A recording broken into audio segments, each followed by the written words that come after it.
Herkese merhaba. Bugün günlerden Nasrettin Hoca.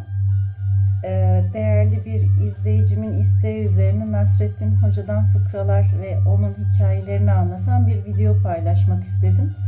Artık zaman zaman çocuklarımıza da dinletebileceğimiz sesli kitaplar içeriği oluşturacağım. Kanalın içerisinde belirli bölümlerde çocuklara dinletebileceğimiz kalitede sesli kitaplar da bulacaksınız. Tabii biraz zaman alacak ama sabırla ilerleyen dönemlerde onları da dinleyebiliriz. Bugün günlerden Nasrettin Hoca. Öncelikle izninizi istiyorum. Biraz detaylı bir araştırma yaptım ama arada böyle notlarıma da bakmam gerekecek. Yüzümü kameradan çekilirsem şaşırmayın. Nasrettin Hoca'yı hep fıkralarıyla biliyoruz. Aslında Nasrettin Hoca bir fıkra yazarı değildi. 1208 yılında, hemen bakıyorum notuma, kusura bakmayın, tam tarih söyleyeceğim size. 1208 yılında Eskişehir'de doğmuş, Silivrihisar ilçesinin Hortu köyünde dünyaya gelmiş ve 1284 yılında da Konya'nın Akhisar ilçesinde vefat ettiğini öğreniyoruz. Aslında Nasrettin Hoca bir kadıymış. Kendi bulunduğu dönemde sözü çok dinlenen, bu zamanın devlet büyükleri, hukukçuları, adalet önünde yargılayan bir bölümün başındaymış. Bildiğiniz eski dönem kadıları ve sözüne çok itaat edilen, çok güvenilen, onun karşısına problemli insanlar, birbirleriyle sıkıntısı olan şikayetçi insanlar gelir ve bunların sorununu çözmeye çalışırmış. Aslında benim, siz de biliyorsunuzdur ama benim aklımda hep Timur'la Nasrettin Hoca'nın bir hikayesi vardır. Küçük de olsa onu anlatacağım. Fakat sonu çok ilginç. Zamanın Behrinde, o dönemde Timur ülkeye geldiğinde fillerini getiriyor ve bu filler çok fazla tüketim yapıyor. Yiyecekler köylünün gıdasını tükettiği için artık yetersiz oluyor. Köylü artık illallah ediyor ve ekinlere zarar verdikleri, ekini yetiştiremedikleri için Nasrettin Hoca'ya gidip diyorlar ki, hocam ne olur Timur'la gidip konuş, biz artık bu fillerle baş edemiyoruz, bunun önüne bir önlem almamız lazım. Tamam diyor. Nasrettin Hoca önde, köylü halk arkada, Timur'un önüne çıkıyorlar, karşısına. Oradaki replik çok güzel, onu da söyleyeceğim size. Ay, vallahi kusura bakmayın ya, bizler yaşlandık, böyle her şeyi hafızamızda tutan insanlar değiliz. O yüzden bazı yerlere bakmam gerekiyor. Yapmacık da olmayacağım. Herkes kameraya bakıp arkadan okuyor ama ben maalesef arkadan okuyamadan karşımdaki yerlerden okuyacağım size. Padişaha gelip şikayetleniyor fili için. Fillerinizden çok sıkıntımız var diyecek ama diyemiyor. Bilirsiniz Nasrettin Hoca da ince zekalıdır. Efendim sizden bir isteğimiz var diyor. Bu arada arkasını dönüp bakıyor ki köylü halktan hiç kimse kalmamış. Sonra bizimki tabii keskin sivri zeka diyor ki biz çok memnunuz fillerinizden. Onların yalnız kalmasına dayanamıyoruz. Kendisine bir eş lazım. Bir eş daha verir misiniz yalnız kalmasın diye Timur'dan rica ediyor. Fakat işin ilginç tarafı, Timur'un geldiği dönemle Nasrettin Hoca'nın yaşadığı dönem arasında yaklaşık 70-80 yıllık bir fark varmış. Nasrettin Hoca öldüğünde daha Timur doğmamış. Nasrettin Hoca'nın ölümünden 70-80 yıl sonra Timur geliyor. O döneme ve o halkın korkusundan, Timur'a karşı verecek cevapları olmadan kendi kafalarında bir kadı, bir bilirkişi oluşturup onu Nasrettin Hoca hikayesi olarak anlatıyorlar. Aslında o dönemde yaşayan bir Nasreddin Hoca yok. Çok ilginç geldi bana açıkçası bu. Ayrıca Nasreddin Hoca sadece Türk halkına, bizim soyumuza hitap eden bir kadı, bir bilirkişi değil. 1996 yılıydı sanırım, yanılmıyorsam. 1996 yılında UNESCO onu dünya üzerinde tanınan bilirkişi olarak ilan edip Nasreddin Hoca yılı ilan ediyor. 2003 yılıydı yanılmıyorsam. 2003 yılında da milli değerler listesine dahil ediliyor. Nasreddin Hoca'nın birçok eseri Balkanlardan Çin'e kadar dünyanın birçok yerinde onların diline çevrilerek bütün eserleri neredeyse yayınlanıyor ve şu an sadece bize mal olmuş değil, dünyaya mal olmuş bir değer. Bizim gibi bir ülkeden çıkması gerçekten çok gurur verici açıkçası. O hiçbir zaman insanları kırmamayı tercih eden, zekasını kullanarak aslında hataları ya da yanlışları insanlara anlatmaya ve fark ettirmeye çalışan bir karaktermiş. Nasreddin Hoca'nın Akşehir'de kocaman bir türbesi var. İroni bu ya. Bilirsiniz türbelerin kapısı kapalı olur. Fakat kocaman bir türbe, önünde kocaman bir asma kilit var. Fakat kapıların her yeri açık. Aslında çok güzel bir ironi yapmış. Buradan anlayana mesaj diyeyim. Gelmek isteyen herkese kapı açık ama her şey niyetle başlar diyor bence.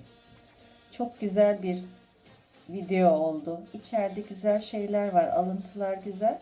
Biraz ondan dinleyelim. Sizi video ile baş başa bırakıyorum. Görüşmek üzere.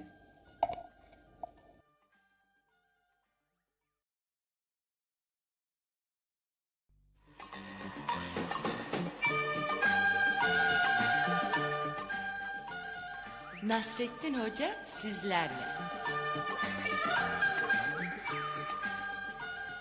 Selam sevgili yavrularım, selam saygıdeğer yurttaşlarım.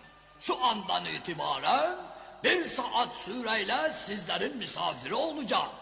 Benim serüvenlerimi bilmeyen yoktur ama insan ne kadar bilirse bilsin bir bilmediği vardır sözüne dayanarak anlatmaya başlıyorum.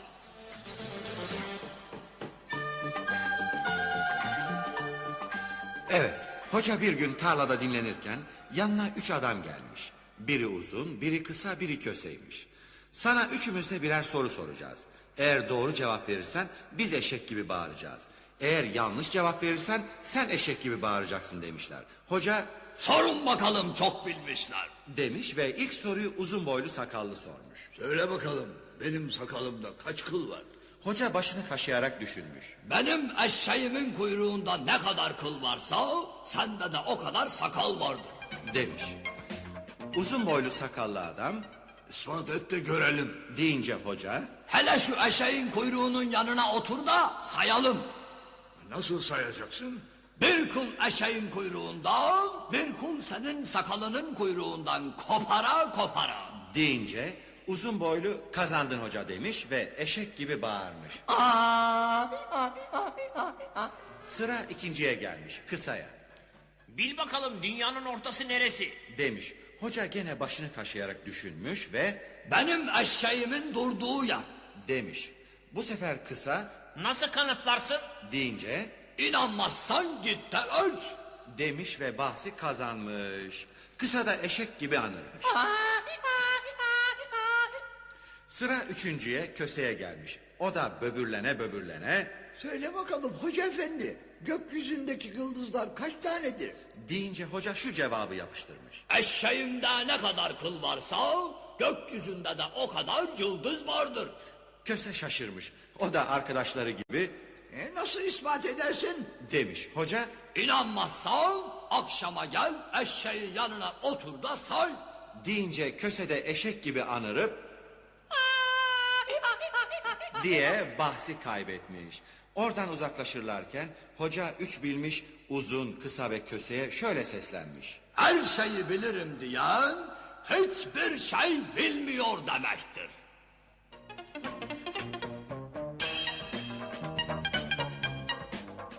Hoca bir gece evde yatarken damda bir hırsızın gezindiğini duymuş ve karısına demiş ki... Yahu hanım, geçen gece eve geldim, kapıyı çaldım duyuramadım. Şu duayı okuyup ay ışığına tutundum da eve girebildim. Ay dede vay dede, sokakta kaldım beni eve indir dede dedim. Ellerimi ay dedeye uzattım, kendimi bacadan içeri bıraktım. Bunu duyan hırsız tamam eve girmenin yolunu buldum demiş ve... Ay dede, vay dede, beni bu eve indir dede. Deyip ellerini Aydede'ye uzatıp kendini bacadan koyverince güm diye evin içine düştü. Ah, belim, ayağım, kolum. Diye inlerken hoca hanımına Çabuk şu eşeğin ipini getir, hırsızı bağlayalım da kaçmasın. deyince yerde her tarafı kırılmış olan hırsız şöyle demiş. Ah, acele etme hoca. Sen de o dua, ben de bu akılsız kafa oldukça kolay kolay kaçamam.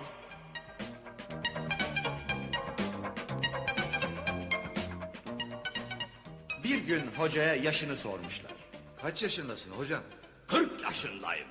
Demiş. Aradan 10 yıl geçmiş bir daha sormuşlar. Hoca gene Kaç yaşındasın hocam? Tam 40 yaşındayım. Aman hocam 10 sene önce de 40 yaşındaydın. deyince hoca Söz bir, Allah bir. demiş.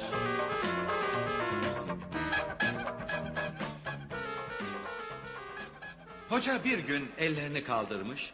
Ya Rabbi ne olur bana 1000 altın ver. Ama 999 verirsen katiyen kabul etmem diye dua ediyormuş. Zengin Yahudi komşusu hocanın duasını duymuş. Bir keseye 999 altın koyup bacadan içeri atmış. Hoca keseyi alıp saymış. 999 altın yok mu? 999'u veren Allah biri de verir. Diyerek keseyi kabul etmiş. Sabah olunca hocanın komşusu gelmiş. Hoca efendi bizim altınları ver bakalım. Ne altını kuzum? Dün gece bacadan attığım 999 altın. Ben sana şaka yaptım be. Ben şakadan anlamam. 10 para da vermem. Deyince Yahudinin etekleri tutuşmuş. Öyleyse mahkemeye gidelim. Ben mahkemeye yaya gidemem. Katır isterim. Demiş. Yahudi koşa koşa gidip bir katır alıp gelmiş. Hoca bu sefer de Ben katırın üstünde giderken üşürüm. Onun için bir de kürk isterim. deyince Yahudi gidip bir de kürk alıp gelmiş. Ve hakimin önüne çıkmışlar. Hakim Sen bu adamın 999 altınını almışsın. Geri vermiyor musun? hoca da Efendim bu adam yalancının biridir. Bundan her iftira beklenir. Sırtımdaki kürkle altımdaki katırın da sahibi çıkacak diye ödüm patlıyor.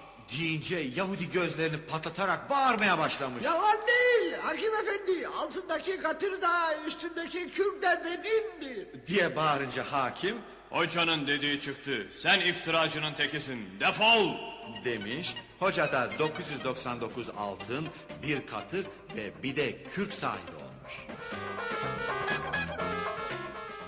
Nasrettin Hoca bir gün pazarda dolaşırken ufak bir papağanın 10 altına satıldığını görür. Hemen koşarak evine gider ve emektar hindiyi yakaladığı gibi koltuğunun altına sıkıştırır, soluğu pazarda alır ve hindiyi göstererek bağırmaya başlar. Haraç mezat, haraç mezat, 10 altına, 10 altına. Hocanın feryadını işitenler onun etrafına halkalanırlar, hem gülerler hem hocaya sorarlar. Canım hoca bir baba hindi için 10 altın istenir mi? Sende hiç insaf yok mu yahu? Be hey akılsızlar. Biraz evvel burada piliç kadar bir papağanı 10 altına satıldığını görmediniz mi? Ama o papağandır. Onun marifetleri vardır hocam. Allah Allah, neymiş bakalım marifeti? Ne olacak? İnsan gibi konuşuyor. Hoca koltuğundaki hindiyi havaya kaldırarak bağırır. Hah, ne olmuş yani? O konuşursa bu da düşünür.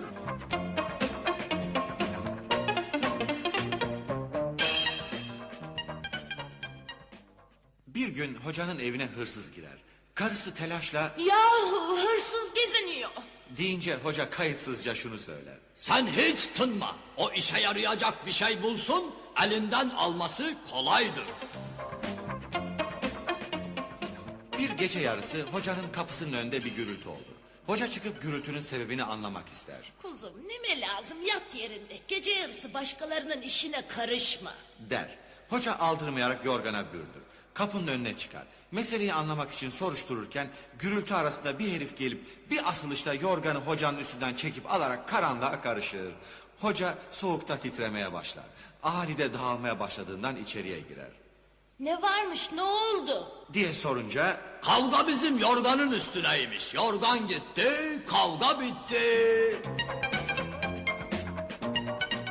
bir gece hocanın evine hırsız girer. Birçok eşyasını yüklenerek giderken hoca da kendi yattığı odanın eşyasını omuzlayınca hırsızın peşi sıra gider. Hırsız eve girerken hoca da ardından gitmek ister. Benim evimde ne işin var? Diye çıkışınca hoca şu cevabı verir. Yahu biz bu eve göç etmedik mi? Nasrettin Hoca bir gün komşularına öldükten sonra kendisini eski bir mezara gömmelerini vasiyet etmiş. Sebebini sormuşlar, hoca şu cevabı vermiş. Canım kabir eskidir diye belki sual melekleri gelmezler. Gelseler de görmüyor musunuz? Ben eski ölülerdenim derim ve atlatırım. Köylünün biri hocaya bir tavşan getirir. Hoca köylüye elinden geldiği kadar ikram eder. Bir hafta sonra yine aynı köylü gelir, hoca tanıyamaz. Siz kimsiniz? Geçen hafta size tavşan getiren köylüyüm. Der. Hoca güler yüz gösterip çorba çıkarır. Birkaç gün sonra 3-4 köylü gelip misafir olmak isterler. Hoca Ya siz kimlerdensiniz? diye sorunca Tavşan getirenin komşusuyuz. derler. Hoca bunlara da yemek çıkararak misafir eder. Bir hafta sonra yine birkaç kişi gelir. Hoca bunlara kim olduklarını sorar. Siz kimlerdensiniz? Tavşanı getirenin komşusunun komşusuyuz. Ya öyle mi? Hoş geldiniz. Diyerek ortalık kararmadan hemen önlerine bir tas su getirir. Köylüler tasa şaşkın şaşkın baktıktan sonra bunun ne olduğunu sorunca hoca şu cevabı verir. Tavşanın suyunun suyudur.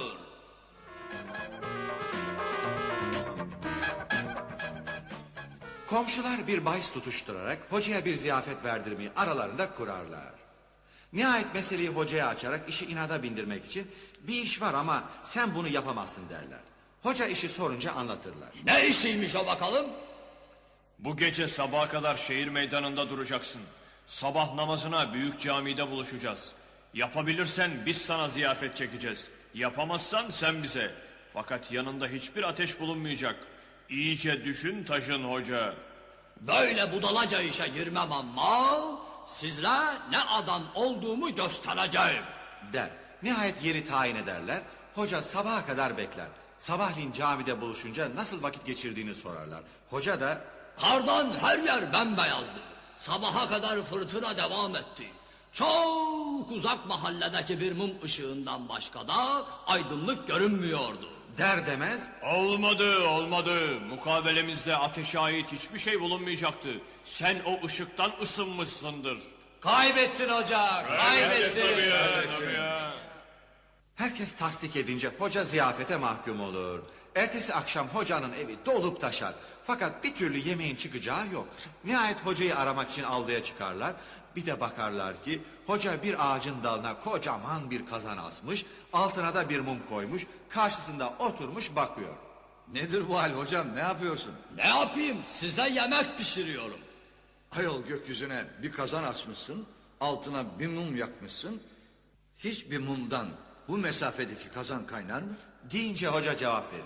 Bre köfte horlar. 2 gün evvelki gecenin ayazında karşı mahalledeki mum ışığından ısındığıma hükmedersiniz de bu mumdan kazanın kaynayacağına neden inanmazsınız?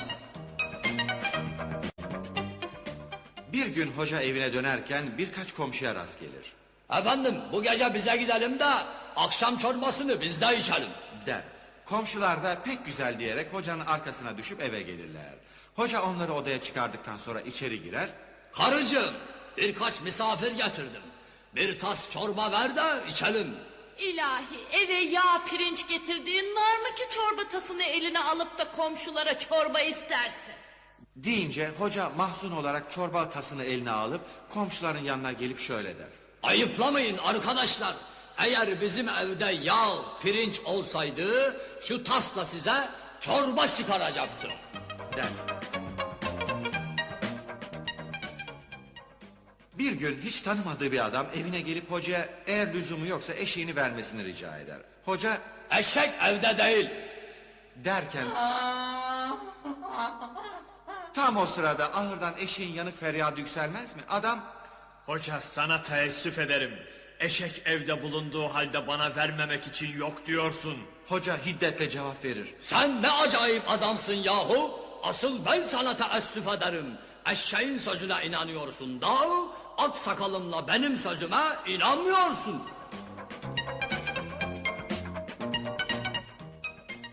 Nasrettin Hoca bir gün camide vaaz için kürsüye çıkıp halka der ki Ey cemaat! Allah'a 1000 kere şükredelim ki deveye kanat vermemiş. halk merak ederek bunun sebebini sorar. Nasrettin Hoca da Be hey gafiller! Deveye kanat verseydi koca koca develer damlarımıza konup evlerimizi başımıza götürürlerdi. bir gün hoca merhum huysuz bir ata binmiş. At alabildiğine koşuyormuş. Yolda biri sormuş. Nereye hocam? Atın istediği yere.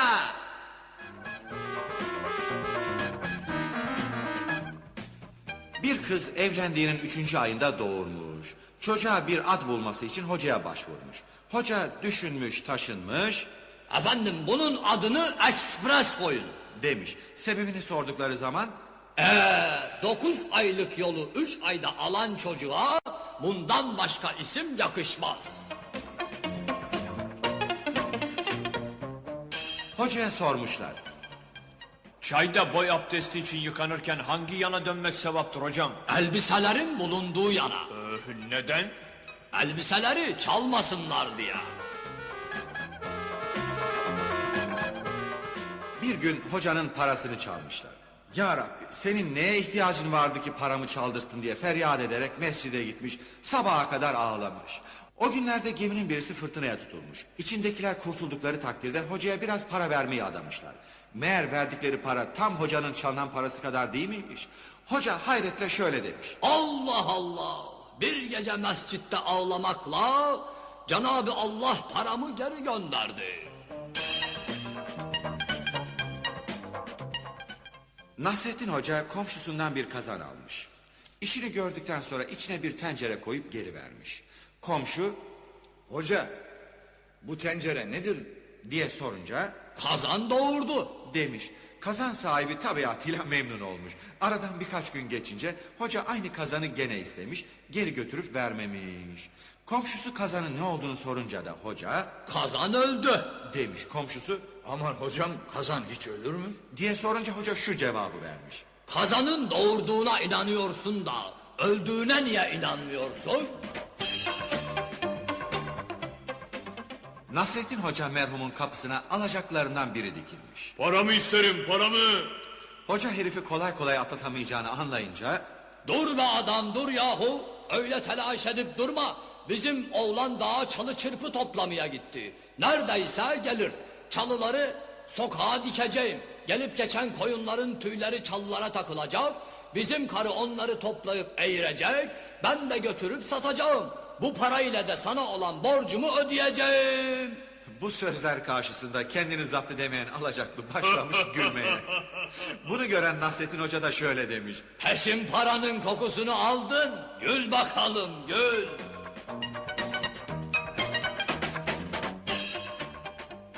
Hoca bir yaz günü tarlada çalıştıktan sonra dinlenmek üzere iri iri helvacı kabaklarının bulunduğu tarladaki büyük ceviz ağacının altına uzanır. Bir ara başını kaldırıp ağaçtaki cevizlere bakar. Sonra gözü yerdeki kabaklara ilişir. Kendi kendine Allah Allah. Allah Allah. Rabbim işine karışılmaz ama bu ne ters iştir yahu. Koca ceviz ağacının sağlam dalları ucundaki meyveler ufacıkta, kocaman kabakların sapları sicim gibi incecik. Oysaki kabakların ağaçta, cevizlerin de yerde bitmesi daha uygun olmaz mıydı? diye söylenirken tepesindeki ağaçtan kopan bir ceviz tak diye başına düşüp de canını acıtınca ellerini açıp şükretmeye başlar. Ah! Ey ulu tanrım! Tövbeler olsun, tövbeler olsun senin işine karıştığım için.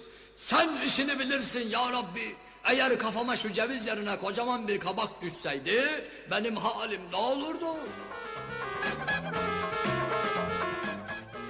Parlak, mehtaplı bir yaz gecesiydi. Hocanın uykusu kaçtı. Çubuğunu doldurup ateşledikten sonra açık duran pencerenin önündeki sedire gelmiş kurulmuş, bahçesini seyrederken birdenbire ağaçlardan iri yapılı dev gibi bir adamın kollarını gerip durduğunu görmüş. Hemen yerinden sıçrayarak yatağında derin uykuya dalan karısını uyandırmış. Yahu bana bak, çabuk çabuk kalk, şu benim okla yayımı getir. Karısı onları getirmiş. Hoca hemen bahçedeki adama nişan alır ve oku karnından saplar. Ertesi sabah erkenden bahçede vurduğu adamı görmeye inen hoca bakar ki vurduğu adam meğerse kendi kaftanı değil mi? Tam göğsünden kocaman bir delik açmış. Bunu gören hoca hemen yukarı çıkar, abdest alarak sabah namazını kılar. Namazdan sonra yüksek sesle Tanrı'ya şükrederek dua eder. Bunu duyan karısı Yahu ne oldu? Biz de bu teşekkürün sebebini anlayalım. deyince hoca şu cevabı verir. Aptal karı, görmüyor musun okun açtığı deliği? Ya ben de o sırada kaftanın içinde olsaydım? Kaftanın içinde olmadığıma şükrediyorum.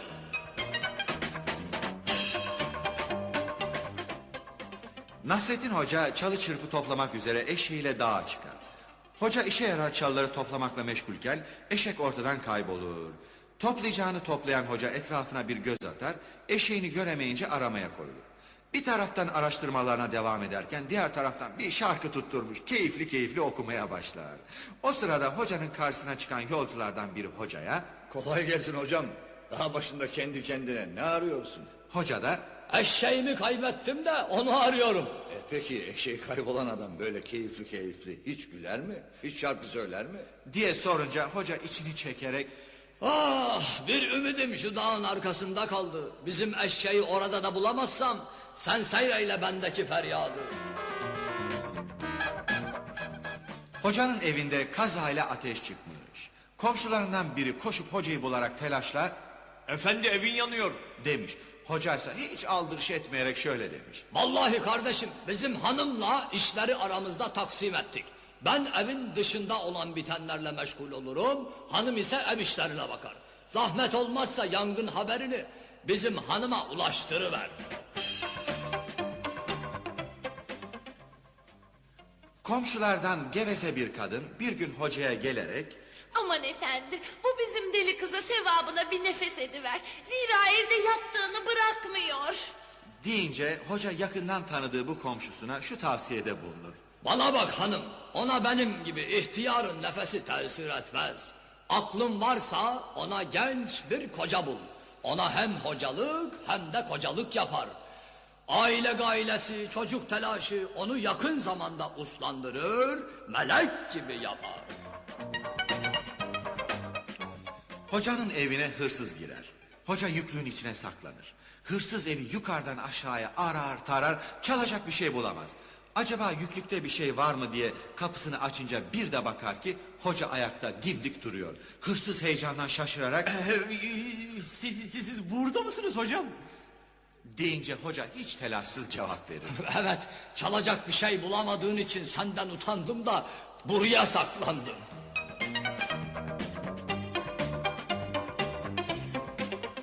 Hocayı kandırarak çirkin bir kadınla evlendirmişlerdi.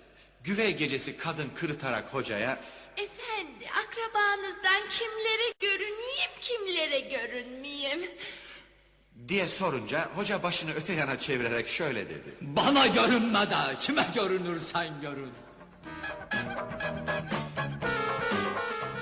Hoca bir akşam yorgun argın evine geldiği zaman karısını başında çatkı, suratı asık bir halde bulunca Yine neyim var be gülmez melaike?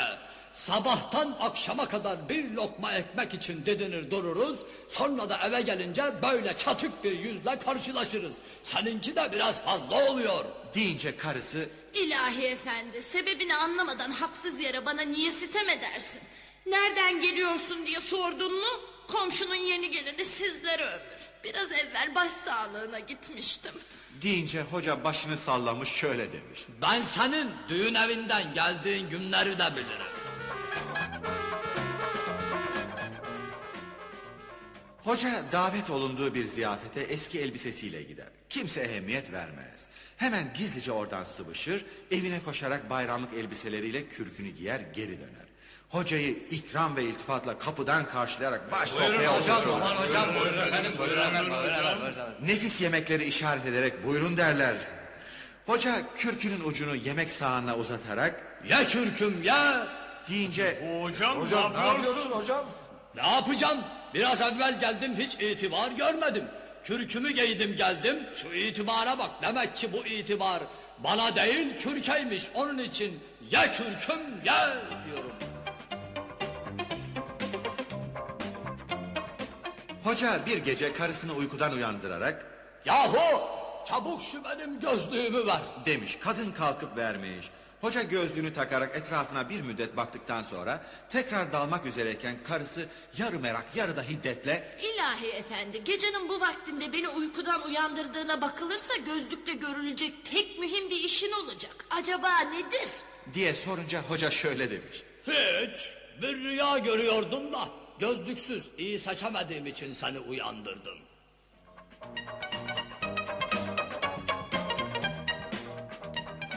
Hocanın tatlı sohbetinden hoşlanan Akşehirli delikanlılar bir gün onu hamama götürürler. Soyunup içeri girerler. Göbek taşında biraz dinlendikten sonra işlerinden birisi Arkadaşlar gelin hepimiz tavuk gibi yumurtlayalım. Kim yumurtlayamazsa hamam masrafımızı o görsün. diye teklif etti. Diğer arkadaşları bunu kabul ederek kıt kıt kıt gıdak diyerek el çabukluğuyla peştemalları altından birer yumurta çıkarıverdiler. Bunu gören Nasrettin Hoca göbek taşının üstüne çıkarak horoz gibi yüksek sesle ötmeye başladı. Hocam ne yapıyorsun hocam ya?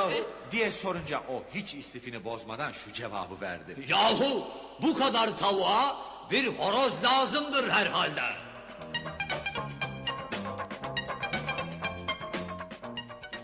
Hocanın eşeğini çalmışlar. Ertesi günü bunu dostlarına yana yakıla anlatırken dinleyenlerden biri İyi ama hoca ahırın kapısına bir kilit asmalıydın. İnsan evinin duvarını biraz yüksekçe yapmaz mı? Ah hocam ölmüş müydün ya? Herif koca hayvanı koynuna sokup gitmedi ya. eşek ağırdan çıkarılıp sokak kapısından aşırılıncaya kadar siz neredeydiniz? Ben sokak kapımı kilitler, anahtarı baş yastığımın altına koyarım. Hırsız da böyle sere serpe alıp götürmeye cesaret edemez. İşte böyle bir sürü laflarla hocanın canını sıkarlar. Nihayet hocanın sabrı tükenerek şöyle der. Yahu ağalar doğru söylüyorsunuz ama insaf ediniz be. Hep kabahat bende mi? Şu hırsızın hiç mi suçu günahı yok yani? Hoca merkeple giderken hayvanın eğilip kokladığı dışkıları yem torbasına doldurup akşam hayvanın boynuna asar. Eşeğin huysuzluk edip başını silkerek torbadan çıkarmaya çalıştığını görünce de şöyle der. Ne de beğenir durursun be hain hayvan. Sen beğendin ben topladım. Bir gün hocaya merkebinin ırmağa düştüğünü haber vermişler.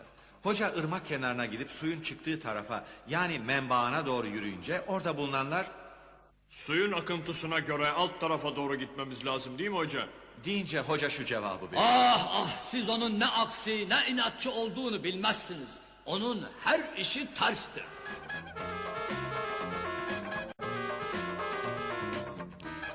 Hoca uyurken rüyasında adamın biri kendisine 9 akçe verir. Bunları az görerek adama bu parayı 10 akçe yapması için hoca yalvarır. Bu arada uykudan da uyanır. Elinde bir şey göremeyince gözlerini tekrar kapayarak Ziyanı yok canım. 9 olsun ver.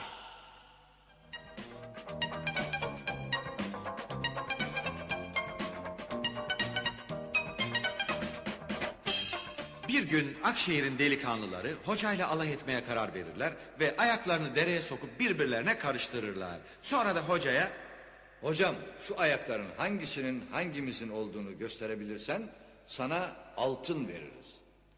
derler. Hoca sopayı suda çırpınan ayaklarına indiriverince hepsi can acısıyla ayaklarını geri çekerler. Nasrettin Hoca da şöyle der. İşte şimdi herkes kendi ayağını buldu.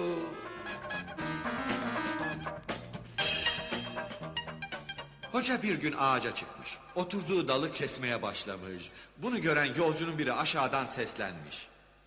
Hoca düşeceksin. Hoca aldırış etmemiş, işine devam etmiş. Biraz sonra kestiği dalla birlikte düşmüş. Hemen kalkıp herifin arkasından koşmuş, yetişince yakasına yapışmış. Söyle bakalım, sen benim düşeceğimi bildin, öleceğimi de bilirsin. Ne zaman öleceğim?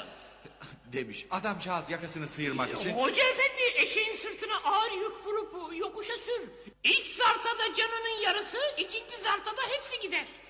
Hoca yolcunun dediğini yapmış. Hoca eyvah ölüyorum diye bağırarak sırt üstü uzanmış. Başına toplanan halk sahiden öldü zannetmişler. Bir tabuta koyup evine götürürlerken bir çamurlu yere gelmişler. Nereden geçsek acaba? Ne bilelim hangi taraf? Nereden geçeceklerini münakaşa ederlerken hoca tabuttan başını kaldırmış ve bir yolu göstererek bağırmış. Ben sağlığımda buradan geçerdim. Demiş.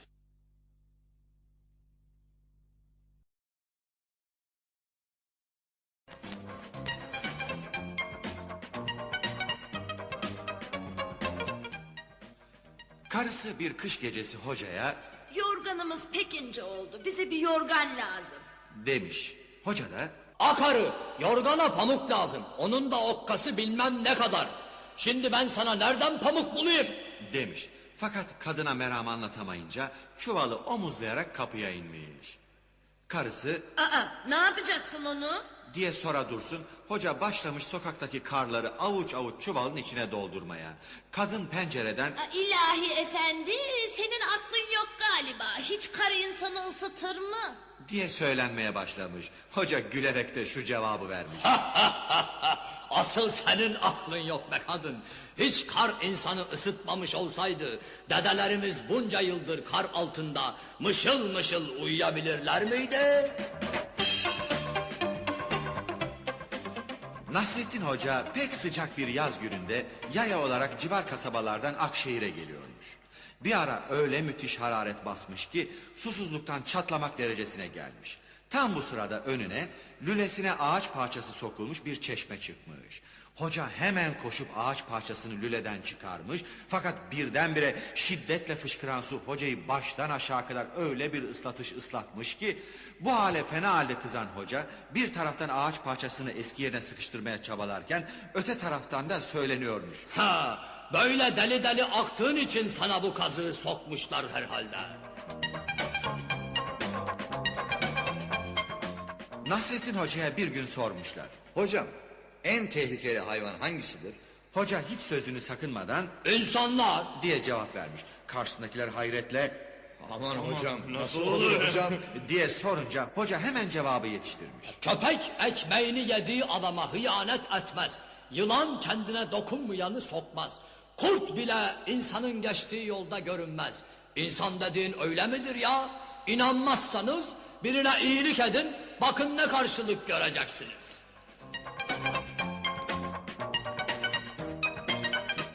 Nasrettin Hoca bir gün eşeğine binmiş pazara gidiyormuş. Yolda arkasından bir atlının gelmekte olduğunu görür.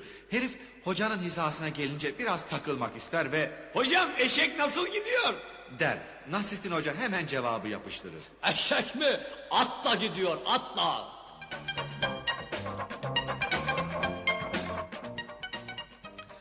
Nasrettin Hoca'ya sormuşlar. Ay yenilenince eskisini ne yaparlar?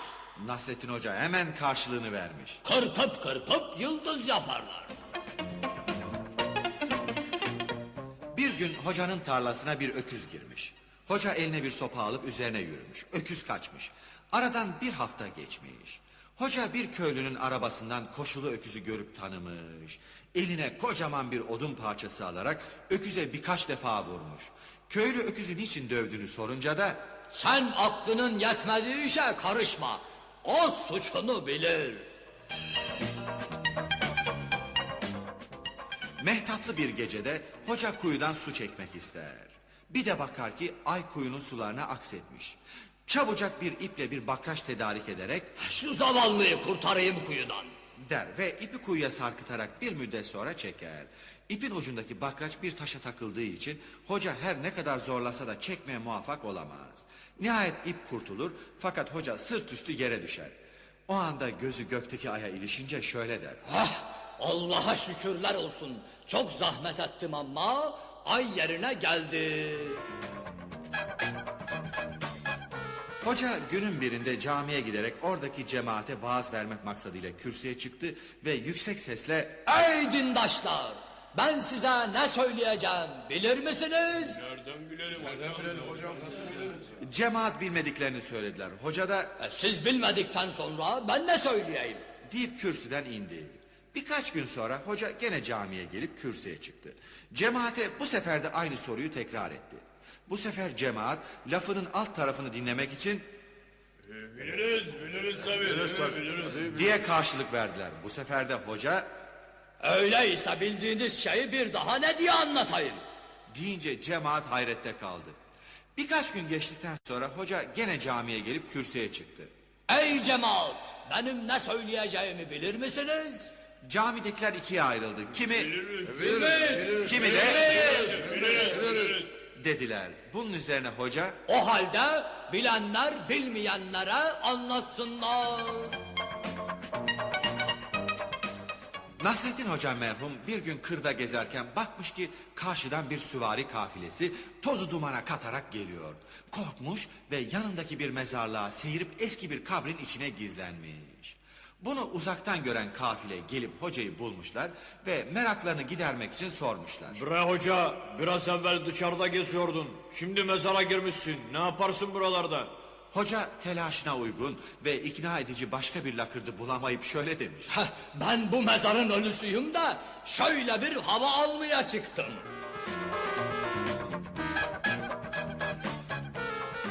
Nasrettin Hoca bir gün sarıklı bir adamla karşılaşır ve derhal 40 yıllık ahbap gibi konuşmaya başlar. Epeyce hoşbeşten sonra ayrılırlar. Hoca birkaç adım ilerleyince birdenbire dönüp adama sorar. Yahu sormak ayıp olmasın ama ben seni tanımadım. Kim olduğunu söyler misin? Adamcağız hayret içinde Peki tanımadın da saatlerce benimle ne diye ahbaplık ettin? Ben ne bileyim be birader, ben ne bileyim. Kavuğun kavuğuma, kaftanın kaftanıma benziyor. Ben de seni kendim sandım. Hoca Akşehir Gölü'nün kenarına gelerek elindeki yoğurt kasesini bir kaşıkla göle boşaltıp karıştırır. Bunu gören biri ne yaptığını sorar. Ne yapıyorsun hocam? Hiç, göle yoğurt mayalıyorum. Hiç göl yoğurt mayasını tutar mı? Deyince hoca şu cevabı verir. Ya tutarsa? Nasrettin Hoca ile karısı arasında eşeğe yem vermek yüzünden patırtı çıkmıştı. Hoca karısına, Eşeğe sen yem vereceksin. karısı da Hayır, illa sen vereceksin. diye inat ediyordu. Nihayet hoca şu teklifi ortaya atar. İkimiz de ağzımızı kapayalım.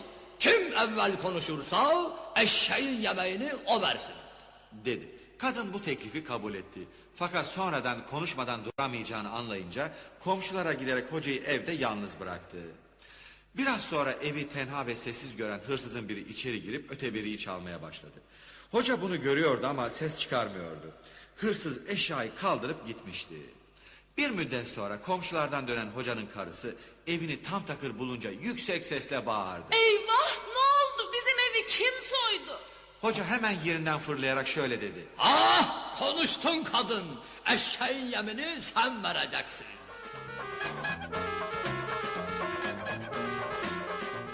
Hoca bir gün adam akıllı hastalanmıştı. Yatağından günlerce kalkamadı. Karıcığım, en güzel ve en parlak elbiselerini giy, elinden geldiği kadar da süslen ve gel şöyle yanıma otur. Yanımdan da hiç ayrılma. Deyince karısı sordu. Nasıl olur hocam? Sen ölüm döşeğinde ıstırap içinde kıvranırken ben süslenmeye uğraşır mıyım?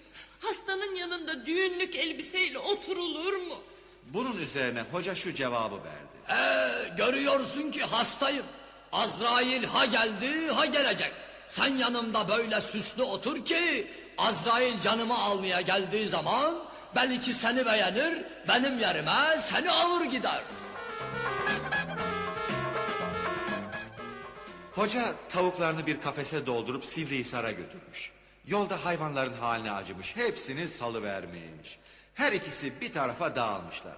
Fena halde kızan hoca elindeki değnekle horozun üzerine yürümüş. Gece yarısı sabahın yaklaştığını biliyorsun da güpegündüz Sivrihisar'ın yolunu bilmiyorsun değil mi? Nasrettin Hoca yol kenarındaki mezarlıkta dolaşırken açık bir kabrin içine düşmüş. Birden kulağına çan sesleri gelmiş. Bu seslerin öbür dünyadan geldiklerini zannederek kabirden fırlayıp çıkmış. Yolda sırayla geçmekte olan fincancı katırları ürküp birbirine karışmışlar. Katırcılar sopaları çekmişler, hocanın üzerine yürümüşler. Sen kimsin? Sen kimsin hocam? Ben dünyayı seyre çıkan bir ölüyüm. O halde dünyayı güzelce seyrettirelim sana. Ha? Deyip hocayı adam akıllı bir dövmüşler. Zavallının başını yarmışlar, her tarafını mosmor etmişler. Hoca kendini eve zor atmış. Nereden geldiğini soranlara öbür dünyadan geldiğini söyleyince Öbür dünyada ne var ne yok hocam? diye sormuşlar. O da şöyle demiş. Fincancı katırlarını ürkütmezsen hiçbir şey yok. Bir sabah hoca evden çıkarken komşusu Aman hoca, dün akşam sizin evde yüksek sesle konuşmalar, gürültüler vardı. O neydi o? diye sorunca Bizim hanımla biraz ağız kavgası yaptık. Hırsından cübbeyi merdivenlerden paldır küldür aşağı attı da onun sesiydi. Amma da yaptın ha. Hiç cübbe bu kadar ses çıkarır mı? deyince hoca başını yere eğerek demiş ki Sus be birader, karıştırma. Cübbenin içinde ben de vardı. hoca yer altında bir ahır yapmak hevesine kapılmış. Toprağı kaza kaza komşusunun ahırına gelmiş. Bir sürü öküz görünce koşa koşa karısının yanına gitmiş. Karı, müjdemi isterim, müjdemi isterim. Eski zamandan kalma bir ahır öküz buldum. Hocanın 2 kızı varmış. Birinin kocası çiftçi, ötekinin kocası kiremitçiymiş. Hoca kızlarının hatırlarını sormuş. Nasılsın kızım? Kocası kiremitçi olan Bu sene yağmur yağmazsa kocam bana bir takım elbise yapacak. Peki sen nasılsın yavrum? kocası çiftçi olan Bu yıl yağmur yağarsa kocam bana kürk alacak. demiş. Hoca ikisini de dinledikten sonra şu cevabı vermiş. Hadi hayırlısı. Biriniz ayvayı yiyeceksiniz ama hanginiz bilmem.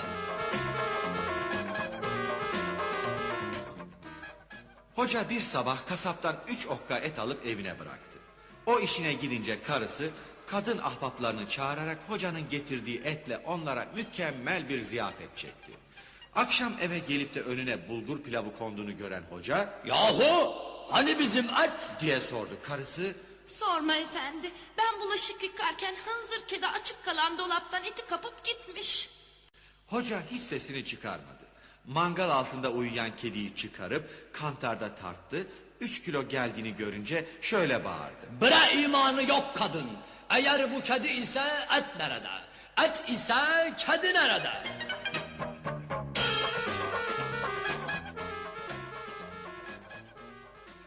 Hoca 1-2 defa evine ciğer alıp getirir. Fakat karısı komşular ile güle oynaya yer. Akşam olunca hocaya Ciğerleri kedi kaptı. yalanını tekrarlarmış. Hocanın artık canına tak etmiş. Yahu karı, bu ciğerlere ne oluyor böyle? Aylardan beri bir ciğer yanisi yemek kısmet olmadı. Karısının da Ne bileyim ben, kedi kapıyor işte. cevabını vermesi üzerine hoca hemen bir kenarda duran baltayı kapıp sandığa kilitlemiş. Karısı sebebini sorunca Belki onu da kedi kapar. demiş. Karısı Kedi baltayı ne yapsın? deyince hoca şu cevabı yapıştırmış. 2 akçelik ciğeri kapan kedi 40 yıllık baltayı almaz mı hiç?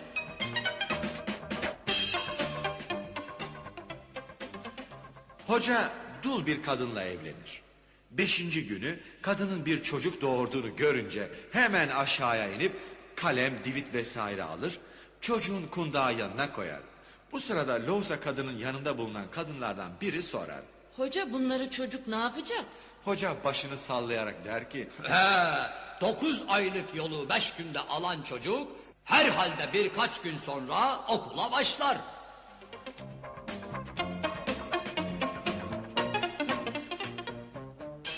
Akşehirli bir tüccar her rastlayışında hocayı evine çağırırmış.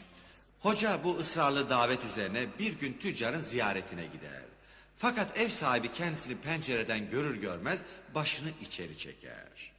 Kapıyı ev sahibinin karısı açar. Ah vah vah, efendi şimdi dışarı çıktı.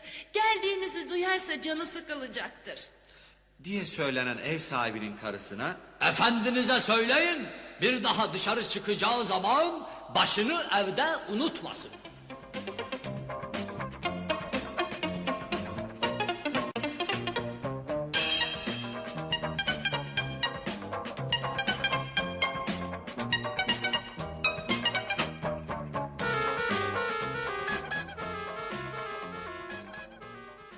bir gün arkadaşının eşeği kaybolmuş. Adamları hocayı yolda görüp Efendi biz hepimiz bir yana dağılıp eşeği arayacağız. Sen de şu bağların arasına bakıver bari. demişler. Hoca türkü söyleyerek bağların içine dalmış. O sırada tanıdıklardan birine rastlayıp Hoca burada ne ararsın? diye sormuş. Hoca Subaşının eşeğini ararım. demiş. Adam hayretle Bu nasıl eşek aramak? Türkü söyleyip geziyorsun. deyince hoca gülmüş ve şöyle demiş. Elin eşeği türkü söyleye söyleye aranır.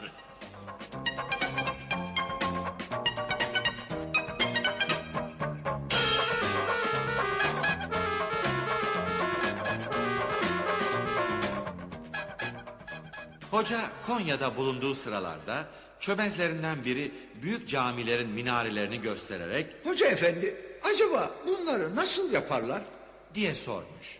Hoca gülmüş ve demiş ki Bunu bilmeyecek ne var yahu? Kuyuların içini dışına çevirirler, minare olur.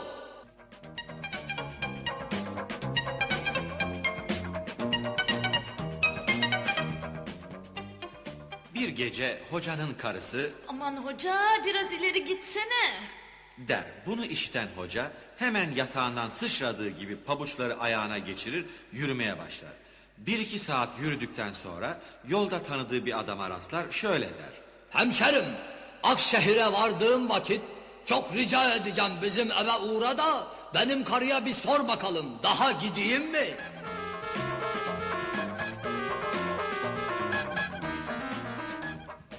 Gevezenin biri latife olsun diye hocaya Hocam biraz evvel koca bir hindi dolması getiriyorlardı. der. Hoca Bana ne?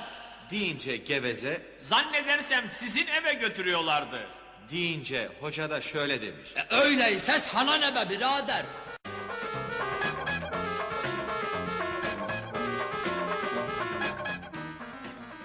Hoca bir gün Konya sokaklarında dolaşırken bir konak gözüne ilişmiş. Evin bu kadar büyüğünü o güne kadar görmemiş olan hoca dikkatli dikkatli binaya bakarken konağın uşaklarından biri yanına sokulup Hocam niye öyle dalmışsın hocam? diye sormuş. Hoca da Burası neresi diye merak ettim de ona bakıyorum.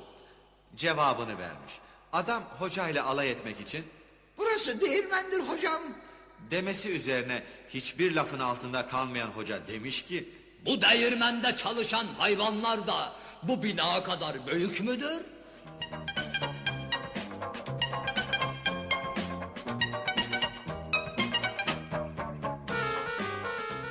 hoca merhum karısının ölümü üzerine yeni bir kadını nikahlar. Kadın dulmuş.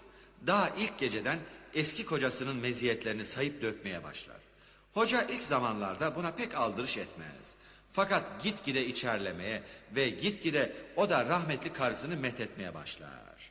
Bir gece kadın gene Ah bizim rahmetli efendi, ah! deyince hoca da dayanamaz, kadını bir tekmeyle yataktan aşağı yuvarlar. Karısı bu muameleye şaşırıp Efendi sana ne yaptım? diye sorunca hoca da şu cevabı verir. Be kadın, bir ben, bir sen. Bir senin eski kocan, bir de benim eski karım. İnsaf et yahu, 4 kişi bu ufacık yatağa sığar mı?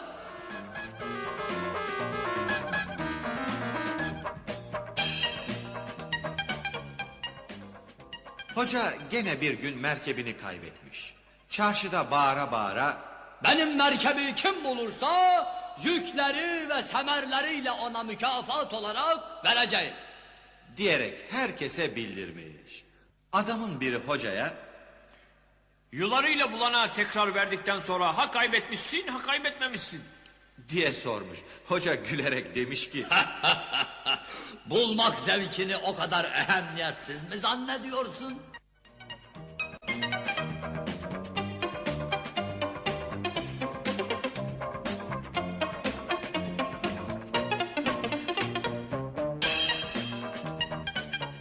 bir gün Nasrettin Hoca'nın komşusu Hocam sizde 40 yıllık sirke varmış. Biraz verseniz de hastamıza ilaç yapsak. İmkansız, veremem. hoca vermek istememiş. Komşusu sebebini sorunca demiş ki Eğer o sirkeyi şuna buna dağıtsaydım 40 yıldan beri o sirkeden bir lokma eser kalmazdı.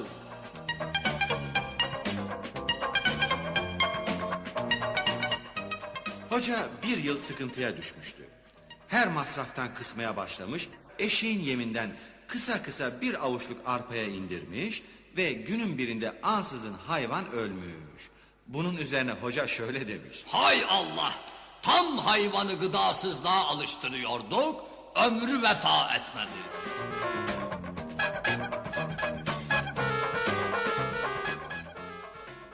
Bir gün bir mecliste helvadan bahis açılmış. Hoca Ne zamandan beri canım helva istiyor, bir türlü pişirip yiyemedim. deyince Canım bu o kadar güç bir iş mi ki? Neden pişirtmedin? demişler. Hoca Vallahi un bulundu, şeker bulunmadı. Şeker bulundu, yağ bulunmadı. Bunların üçünün bir araya geldiği hiç olmadı mı? diye sormuşlar. Hoca şöyle demiş. O zaman da ben bulunmadım.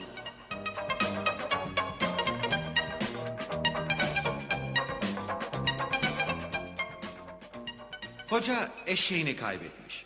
Hem arar hem şükredermiş. Yolda kendisine rastlayanlar bunun sebebini öğrenmek istemişler. Hoca demiş ki Efendim, üstünde bulunmadığıma şükrediyorum. Eğer üstünde bulunsaydım şimdi ben de onunla birlikte kaybolacaktım.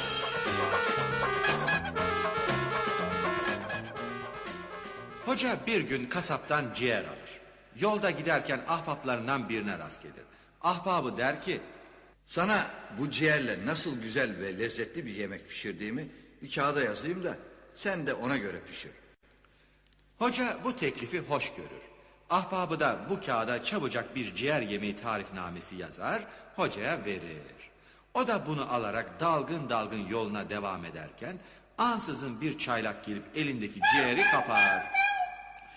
Hoca telaş etmeden elindeki yazılı tarifnameyi çaylağa gösterip bağırır. Nafile, nafile alıp götürdün. Ağız tadıyla yemeyeceksin. Bunun tarifnamesi bendedir çünkü.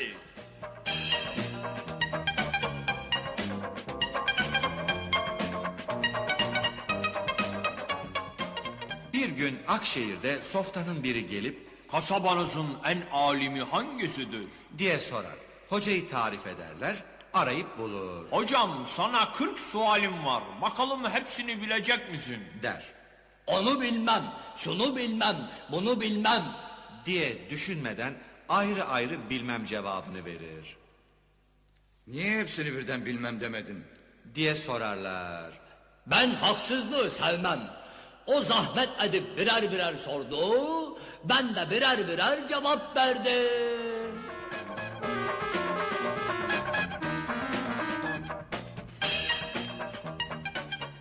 Hoca bir gün ata binmek ister.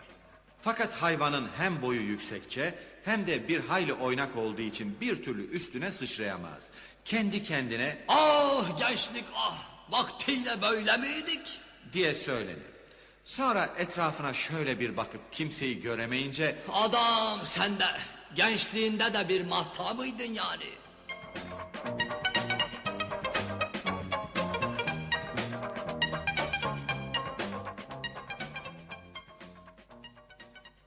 komşulardan biri telaşla hocanın evine koşarak Aman hocam yetiş, karımla baldızım kavgaya tutuştular.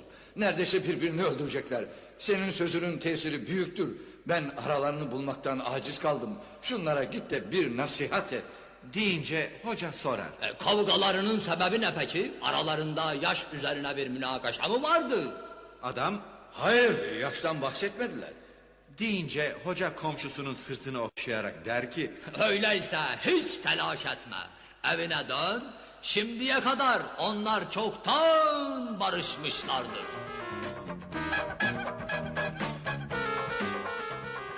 Kıyamet ne zaman kopar? diye hocaya sormuşlar. O da Hangi kıyamet? demiş. Kıyamet kaç tanedir hocam? Demişler. Efendim karım ölürse kıyamet.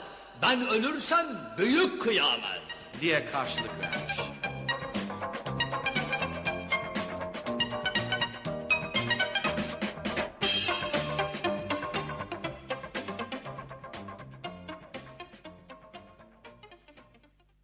Nasrettin Hoca bir gün Akşehir'den Sivrihisar'a gitmeye karar vermişti. Bir sabah alacakaranlıkta kapının önünden Sivrihisar'a giden bir arabanın geçtiğini görünce hemen yataktan fırlamış ve don gömlekle evden çıkarak koşup arabaya yetişmiş. Arabadakiler hocanın tuhaflıklarına alışık olduklarından bu haline gülmekle iktifa etmişler ve kendisine yer vermişler. Hocanın hoş ve neşeli sözleriyle yol çok eğlenceli geçmiş ve nihayet Sivrihisar'a varmışlar. Sivrihisarlılar hocayı don gömlekle karşılarında görünce Aman Hocam bu ne hal yahu? diye sormuşlar. Hoca merhum da gülerek cevap vermiş. Sizi pek göreceğim geldi de elbise giymeye vakit kalmadan kendimi arabaya attım buraya geldim.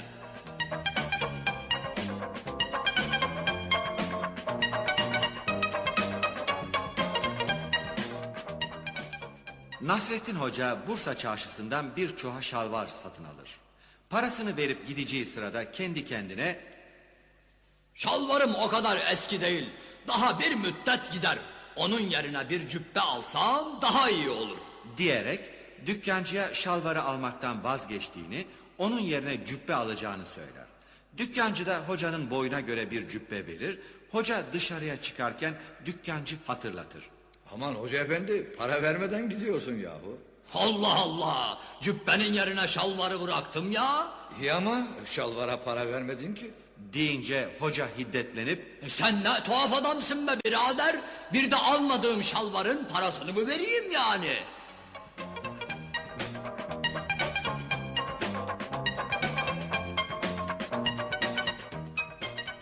Nasrettin Hoca bahçeyi kazarken küçük bir define bulmuş.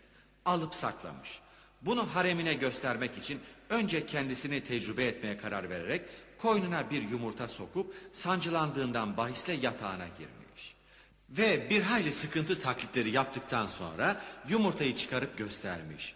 Bunu kimseye söylememesini tembih etmiş.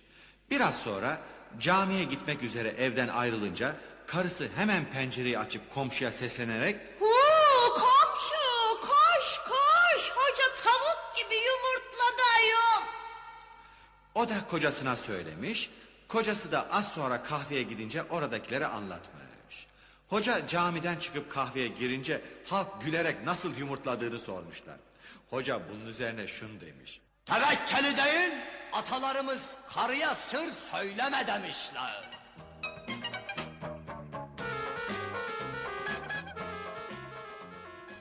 Allah'a ısmarladık sevgili yavrularım.